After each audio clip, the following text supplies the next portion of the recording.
Yo, what is up, everybody? It's your boy Tweezy here, bringing you another YouTube video. And today, what we're going to talk about is we're going to talk about the controversy surrounding these new supply drop weapons. Okay, so let's get into it. The game that you're watching is just a kill confirmed gameplay that I captured on the map Newtown 25 here in Black Ops 3.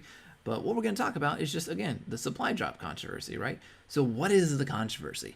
Now, for those of you that haven't been playing Call of Duty Black Ops 3, you may or may not know that supply drops are a thing that we have available to us. When the game first released, we had the ability to get new cosmetic items within the supply drops based off of an in-game currency that players earned while playing the game, right? And then December 15th, they issued a new update as a result of a lot of the people that were going to be getting the game around Christmas time. They introduced COD points to players. What this would allow players to do that had not picked up the game on day one would be to be able to buy supply drops that would be able to get them those cosmic weapon updates, right? It was very simple. It was a very easy way to do things. But they hadn't yet introduced like any real weapons. And I say real weapons because I want to make sure that I clarify this point right now. I'm not considering the melee weapons that you can unlock via supply drop as part of the weapons that I'm talking about. And the reason why is very simple. Those melee weapons that you guys have the ability to unlock in a supply drop do not influence the way that the game is played. They're still a melee weapon, so they'll still do the exact same amount of damage as the combat knife will. You'll still kill somebody in one hit. So it doesn't matter if it's a pipe wrench, it doesn't matter if it's a sword or a crowbar or just a regular knife. It's still going to play the same way. But then there have been weapons that have been introduced to the game since then. Specifically, there have been 4. On February 9th, Activision and Treyarch introduced the MX Garand Assault Rifle and the Marshall 16 Shotgun Pistol. And here in the most recent update, they introduced the HG40 SMG and the RSA Interdiction Sniper Rifle. So those are 4 different guns that you can get only through supply drops. So the controversy is there's no guaranteed way to get these weapons, okay? They're thrown into the randomization of the supply drop pool. So you have a better chance of getting one of the rare supply drops, but you're not guaranteed to get a new weapon or anything like that. You can still get skins. And that's what's been upsetting a whole lot of people because these are brand new guns. Now, this is not something that's new to Call of Duty Black Ops 3. Call of Duty Advanced Warfare had the supply drop system, and since the very beginning, you had the ability of unlocking a whole different variant of a gun. There was a whole lot of variants to guns, actually, and they added more variants as time went on, but that was something that was built into the game since day one. And in Ghosts, you had the ability to get new weapons, but that was for people that bought the season pass. So if you were to buy the season pass, you had the ability to unlock a new weapon that kind of signified it was an extra bonus to buying the season pass, not just getting the 4 map packs or saving $10. You got the season pass, so you got a new weapon, right? But it's not the same way here in Black Ops 3.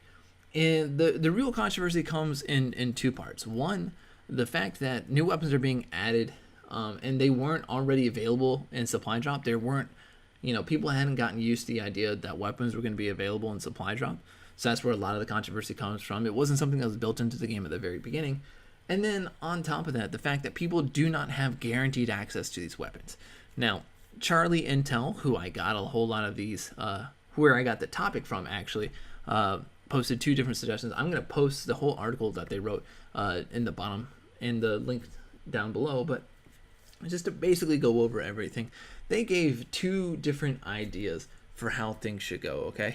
Now, idea number 1, as far as the solution, is that you should be able to purchase all the weapons separately, and they should still be available in supply drops. So if you wanted to do supply drops still, you still wanted to take a random chance to see if you can get lucky and get one of these weapons, you still have the ability to. But if you were someone that was impatient or you just really wanted the weapons, you would be able to purchase them separately and get access to them, okay? And that's a very good idea. It was Call of Duty has a very large player base, so it would be really easy for a whole lot of players to end up buying them and not have to worry about that. Now, their option number 2 is to have some weapons be put in supply drops and then other weapons be purchase only. Now, this is also another good idea. It's just a different idea. It's the same approach, a different idea. What this does is this allows you to still get the weapons, but some of them are only going to be exclusive to supply drops. So honestly, I think that the best way that would work would be supply drop weapons be the melee weapons, for example, the ones that don't really matter, and you have the ability to purchase like a weapon pack or something like that, just to get those new guns that have been introduced. Now I'm going to propose rather, a third solution. And the third solution is the Halo 3 solution. Now there's a whole lot of people that may or may not have history with Halo 3, so let's talk about the Halo 3 map packs. For people that were to buy the season pass for Halo 3, that bought the maps, they would have exclusive access to those maps for a certain number of time. And then after a couple months, those maps became free for everybody to use.